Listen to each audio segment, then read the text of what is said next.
how are you today? I'm still very well. So for the record, we are recording this in the same apartment, but one floor up and one floor down. So We just separated a minute ago. Yeah. So we have one, like always, we have a good topic today, and if it's a good time for what, Irina? Is it a good time for, I don't know, making a change, allowing yourself to live the life that you really want to, or making your dreams come true? I would say pick the one that you want. How would you finish that sentence, Petra? Time for being happier, for being more joyful, more connected with people around us, with ourselves. I think this one is huge. And to bring joy into December and all the months ahead. And I think now, just go. I think, picking up on what we spoke about last time, and it's this time of the year when it's this energy of ending something, finalizing, taking stock of where you are, what has gone well, what maybe didn't go quite as well, or at least we have a perception that it was not as good as we wanted to, or just not the way that we wanted to. And with time, we might be able to see that actually it was a blessing in disguise that we didn't get the things we wanted. But it's a bit of a good opportunity to pause and take stock and reflect and plan, perhaps. And that's what we also wanted to talk about. Did you start already to check a little bit about how was the last year, this year, or do you have some rituals or some techniques, something that you follow every year? It's not as clearly defined for me, and I didn't really start anything in a very structured way just yet. I probably have entered a more reflective frame of mind in the past few days, just noticing like, oh, this has been the theme of the year, or this is something I've learned this year, or this has not gone as much as well as I would have wanted. So yeah, perhaps more reflective state of mind, but I haven't been making space or time to just sit down and reflect. I usually do it towards maybe the last 10 days of the year, where I actually sit down and journal and reflect on the years that's gone. And then I definitely like to plan for the next year ahead. So focusing on different areas of my life, thinking what would I like to accomplish in each one of them, what would I like it to look and feel like, and then always leaving space for creativity, for spontaneous ways that life can express itself. And just, these are kind of general directions, but it's not this is what needs to happen, and if it's not my way, I'm gonna be miserable. I like this sentence. I'm gonna be miserable if. And then you reminded me that I should make a video about this again. It was too long. Yes, I like those ones. Yeah, definitely. Yeah. What about you? I know you have some rituals that you follow, I think from previous years, I remember. Yeah, I really like a ritual. It's called 12 Sacred Days of Christmas. And it starts on the equinox, on the winter solstice, how it's called in English. So on 20 or 21st of December. And then you have every day some topic that you write about. So mostly is forgiving for the things that you think you did wrong, for things that you think others did wrong, and just this cleaning that you get in the pure energy of forgiveness, of compassion, of self-love. And so this is this reflection of the year that is going by. And also then you have the first 12 days of the new year, where you set the tone for the new year. So on 1st of January, whatever is happening to you, they say it reflects in the energy of the whole January. And then on 2nd of January it's for February, and on 3rd it's for the month of March. So you are really aware and thoughtful the first 12 days what we should be every day. But if you're doing those rituals, then you are extra thoughtful of your thoughts, of how you express yourself, what are you thinking, and everything you write down in a journal. I have a special notebook only for those things. And I like to look back, because you also, when you write then in January new goals, it's not goals, it's more like, I want to feel that energy, I want to bring that into my life. And you have like different teams, and you like maybe health team or family team or a relationship or job, career. And when I look back, like most of the things that I wrote, they came true. Because I think when you start writing it, you just put it in your subconscious, and you are in this good expansion energy that you just start doing this. And maybe not in the first year, maybe it's happening in the, I don't know, next 3 years, you know, but it happened. Like most of the things I wrote, it happened. It didn't happen, the things that I said, I wanna raise my salary for this kind of money. Yeah. That didn't happen. But all the other things, they came true. But yeah, I like those things, to just be present, to think about what we achieved in this year, and maybe looking back to previous years, because we are changing. And this is so beautiful when you see how far you've come as a person. And it's not only about achievements. I did that, I had a better salary, I had more clients, I did this and this and this. It's not only about material things, but also me as a person. How did I grow? Yeah. I love that. Thank you for sharing. And can you give us an example of what kind of wish or goal one could make as part of this exercise? If we're not talking about I want a salary of so much, then how would it be useful to frame that wish or a goal in your experience? You can frame it like in 1,000 different ways. I had 1 year like a wish to be more joyful and to bring more connections into my life, meet new people, and that year was crazy. So I was every day, every week, I was on one event and I was just meeting people. So I said, okay, it's enough, please. That's why they say be careful with what you wish for, huh? Yeah. So it's just what kind of energy you wish for next year. So if I ask you now and you just instantly tell something, what energy do you want to bring into your life? What do you want to have more? And just first thing that pops into your mind is it's okay. Yeah, that's nice. And also if I ask you how many times next week do you want to be joyful?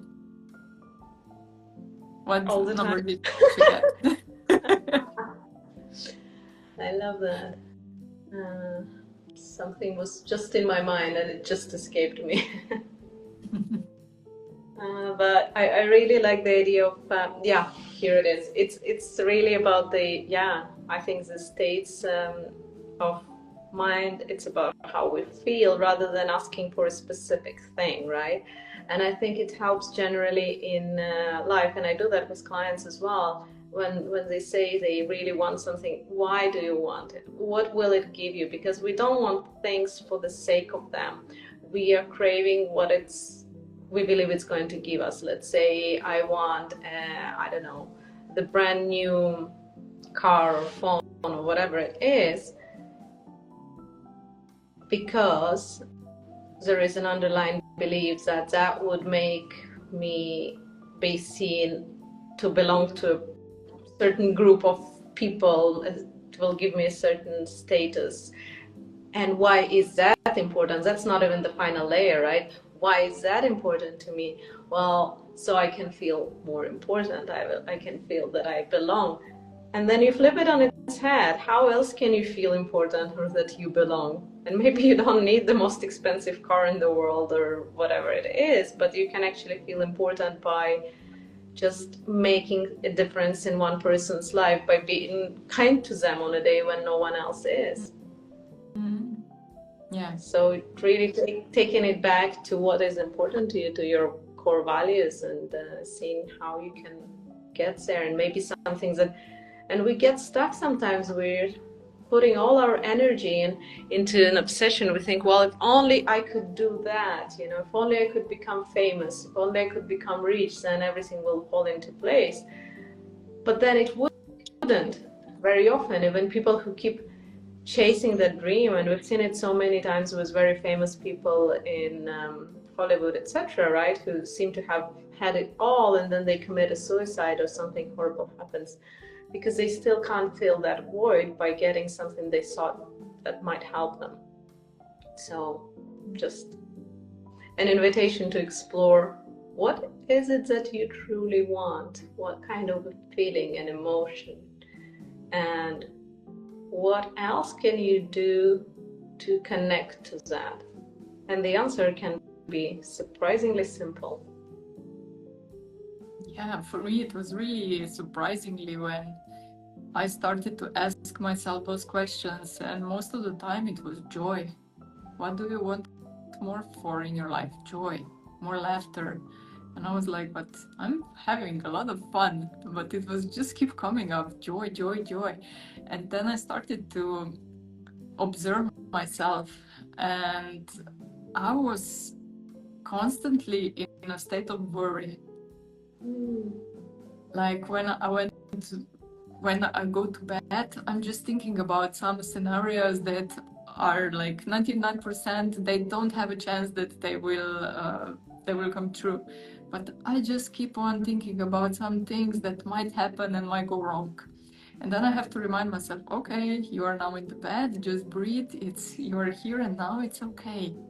And think about something else. Think about some joyful things, what happened today. But I don't know, maybe I was brought up like this, or it's just my brain chemistry, but I just constantly think of everything what can go wrong. And I don't know if this is our wiring that women we have, because we are tend to be more anxious about the world, because we don't have kids, but most women, they have kids and they have to be cautious because of also they have to take care of the kids. But yeah, maybe it's just our human nature that we are more worrying about what might happen, and that's why my joy was here. I would like to think that it's an adaptation that many of us pick up growing up. A lot of it is the environment. I definitely have been exposed to a lot of this anxiety and worries from the grown-ups around me, from my grandparents to parents, and that's natural considering what they've lived through. You know, like my grandparents have been through the Second World War and everything that has followed, and obviously my parents were brought up in that has affected them as well. So there was a lot of thinking about what can go wrong. And with us, I think it's not only we picked it up from the parents and grandparents, but also being exposed to social media nowadays, and all the information that comes through, most of it is actually negative. We are not seeing all the good things that happen around the world, because that doesn't sell as well, I guess. But we are bombarded by all the horrible things that happen around. And so of course when your brain gets this input that, oh my god, this has happened and that has, it feels like the world is such a terrible, horrible, dangerous place, and we have to be super alert and hyper vigilant all the time. And I think a lot of it is that. And if we lived in a parallel universe where you open your Instagram in the morning and you see news about all the small acts of kindness that people have done all over the world in the last day, you would probably think, oh my god, this is an amazing place to live in. I'm so safe. If anything happens tomorrow, people will come and support me. They will shower me with love. They will look after me. So I'm safe. By the way, I trained my YouTube channel to do that. Oh, wow. Yeah, so I'm learning so much from you about technology.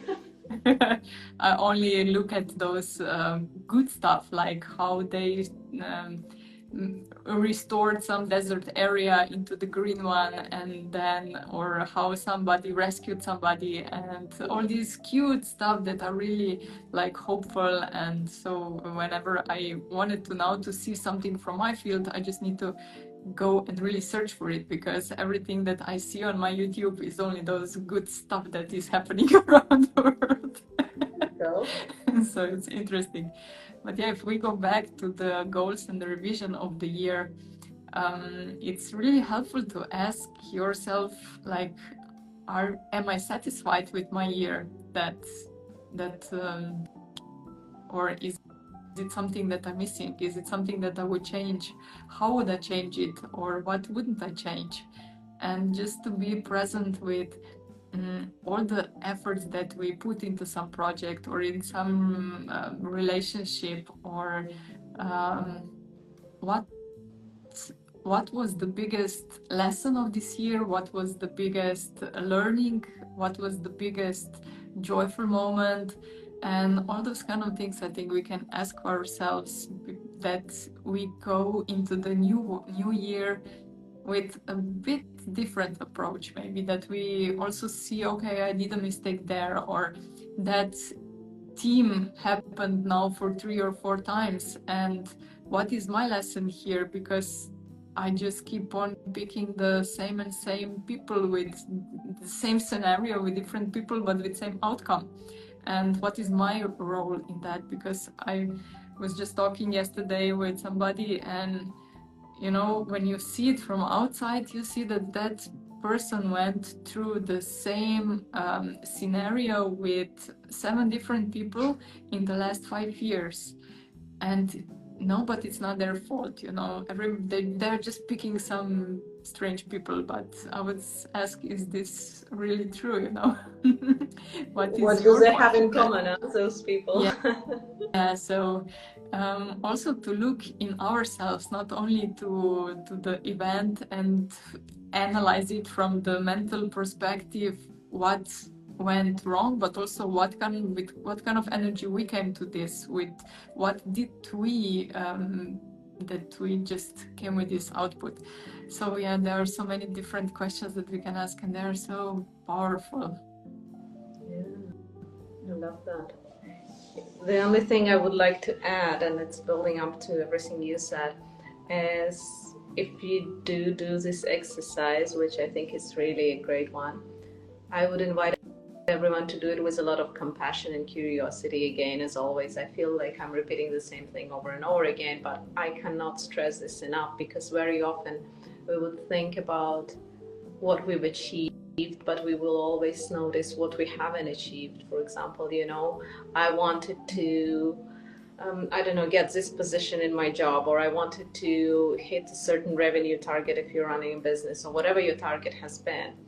And looking back at your year, or taking stock of where you are today, you realize that you are not quite there. Don't start beating yourself up saying, oh, you're a failure, etc. You've done the best you could with where you were in your journey, and look at it from the point of view of appreciating everything that has gone right, and what can you learn to do differently? How can you do better next time? There is no point in beating yourself up, shaming yourself, blaming yourself. That will not lift you up. It will pull you down. But just be curious and be supportive of yourself. Be your best friend, your best cheerleader, saying you've got this. And maybe you're not exactly where you want it to be, but are you on the right path? And that's a good question to ask also. Maybe there is a course correction that needs to happen, and that's also fine. You don't want to continue on the wrong path just because you've been there for a certain time of your life, right? Sometimes you need to correct the course. You said, okay, I thought that's what I wanted, but maybe it's not working. We have Yeah. chapters. I We feel have seasons of like life.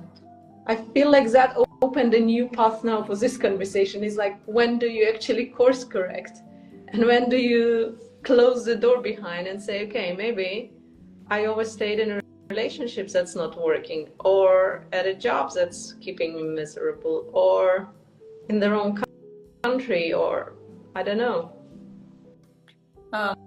For me, is just to be really brave and boldly direct with ourselves, and to not lie to ourselves, because we know deep in our gut, we know when something is wrong. We know if, let's say, if we are in bad situation or relationship or job wise, when you go to that place, or you go home, or you go to your job, and when you feel this knot in your stomach, then you know there is something not okay, something is going on. And just trying to realize, even if this job is paying you tons of money, I know also those kind of people that have really good salaries, but they are so miserable in this job, and then they start to get different pain in the back, in the hips, in the knees, but they don't connect that with their dissatisfaction in, or misery in their job environment or in home environment. Some of those, they have both, like in job and at home, and they just don't know how to get out, because they're like this, they're blind, and they don't want to see the truth, because it's still good enough, it's still in their comfort zone. And they think, if I'm just gonna stay here, if I'm just gonna suffer through, and if I'm gonna push through, usually the high achievers are like that, if I'm just gonna put a little bit more effort in, then it's gonna be everything again okay, and I'm gonna feel good, and the whole situation will be in my favor again. But if you go to your job with this knot, or you don't sleep in the Sunday evening because you know you have to go on Monday to the workplace, then it's time to do some heavy work in your soul. Like, is this something that I want?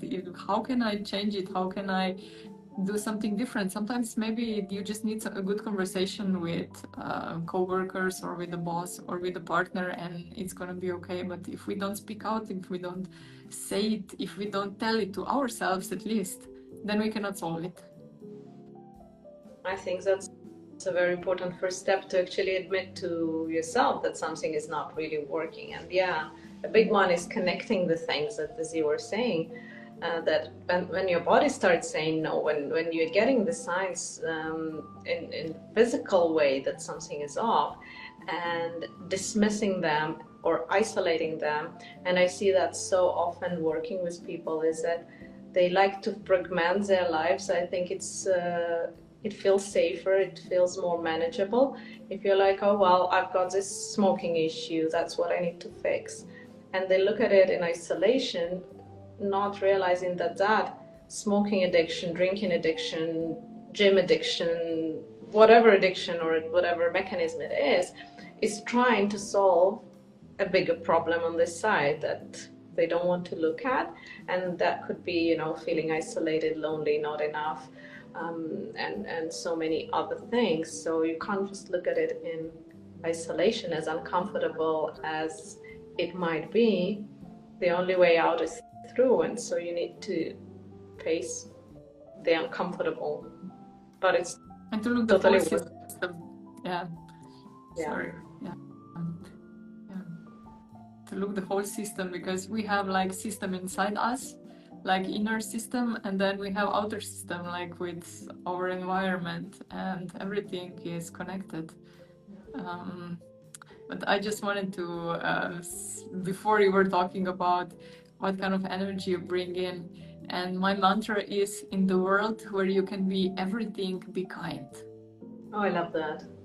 And when I walk on the street, I just keep that in my head. Just look, in the world where you can be everything, be kind. And it's funny to me when I go to the elevator and I just start saying hi, how are you, to the people, and some of them, they're just like, what, look, this lady is talking to me, where should I look, you know? Because they're not used to that. Yeah, but be kind. And I love that mantra. I would only emphasize be kind to yourself, not just the others. Also, In addition, because I know a lot of people, and it's just something that's very present for me today, based on the client I worked with earlier, is reminding. Some people need a big reminder to just be really kind to themselves, because so many people are kind to others, considerate of others, and in the process they forget to be kind to themselves, or they can be kind to others but they're extremely harsh on themselves. And so just a bit of reminder, you also deserve this kind treatment, each and every one of you. Especially those who are really getting their value from helping others, because they usually don't allow others to help themselves, because then they don't feel the value inside. If I help somebody, then I feel like this inner satisfaction and I feel that my value is here. But if somebody else helps me, then I don't feel that, and I need to help somebody. So I think it's also this give and take. It's like two-way street, and we need to accept also the help. But okay, I just went again into some other direction. No, well, thank you. I needed this reminder, and that was yeah. I take it. I take it on board. Thanks. What I wanted to say, yeah, about goals. I had a recent conversation about goal settings, and after like 20 minutes of discussion, we realized that most of the people that I was talking with one of my colleagues that we both work with clients, that most of the people that come to us, they have goals that they adopted. Mm-hmm. And they feel like, oh, I need to or earn this kind of money, or I need to do this, I need to have that, I need to be a keynote speaker there and there, I need to be on the, I don't know, the top 30 under 30, or how it's called on the Forbes list, you know. And those goals, if they don't give you this satisfaction, this drive, this inner motivation, they're not your goals. So yeah. Also I like to keep that in mind when I'm doing goals for myself, what I want to do next year, what I want to achieve next year. And I like to write with my hand, because then I feel the energy behind. Mm-hmm. If I'm just typing on the computer, it's automatic, I don't feel it. But when I write with my hand, then I feel the energy is behind. And if I write some goal and I feel nothing inside, like that, nothing happens in me, then I start to think, okay, is this really my goal? Or is this something that I saw some other people on Instagram and somewhere doing, and now I adopted this goal for myself? Yeah. And usually with those goals, that when I write them down, I feel like that inside they are goals that are not mine. And sometimes goals can be also spending 1 hour after work working on my garden and taking care for my plants, and this is good enough goal. They don't have to be big and grand and materialistic. Yeah, that's a great example of a goal that we don't think of normally, but I really like it. Yeah. What would you say? What would be your goal for next year? Like, not in numbers or not in something like, but just for the soul. Be kinder to myself. How will you measure that? Well, that's one of the not measurable ones, right? But at the same time, I think maybe I'll not be talking about it as much, because it's almost like you told me once, I think, that we often talk about what we need to hear. Like, I'm wondering if, it's a reminder to myself that I need to be kinder to myself. Mm-hmm. So that's mine. What about you? I think I wanna next year, to be more not stable, but more, in one place. Yeah. So Well, to have some structure around me, because with all this traveling, the structure is gone, and you need to improvise day by day by day, and then you're just into this improv mode all the time, and I lose touch with part of me that I want to pursue, and I think more stability, let's say. Yeah. nice. Well, I do hope to have you around more next year for sure. Let's see. The plans are like that, so. Good, good. But the plans are always just changing. You know how it is in Dubai. Like we've been talking last week. Okay, I have the whole week free. Just pick a date and we'll meet. And then after one day, I had like whole week full already. So, Well, yeah, it's here just, you are, you know, because we make priorities. And, of course. Mm. yeah. But I would like to hear from people also. Are you doing some goal settings for next year, or how was your year? Just write in the comment. And what I really like to do with the people is for the year that passed almost already, to give it a name. Oh wow, I never heard of this before. So it's like, I know one of mine was Stormy Chaser, you know, or it can be, so it's like in two parts, or it can be Dreamy Doer, or I don't know what was the quality that the year, I'll have to think most of the about year. this one. Yeah, I'm gonna think about mine also, but I'm gonna share it because it's a cute one and it's such a nice mind game. Okay, well, that's everyone's homework for the next week. Please do share, and I'll have to think about mine. All right. Yeah. Anything else you want to add, or we continue offline? We continue on offline. It's never too late for goals. It's never too late for revision. It's always nice to have some goals, because otherwise we are just surviving. Yeah. Great. Well, thank you everyone who joined us today or is watching afterwards. Do share your name for the 2024 or your goals for the next one, or anything else you'd like to share with us. And like, share, and subscribe. Yes. See you next week. See you next week. Bye bye.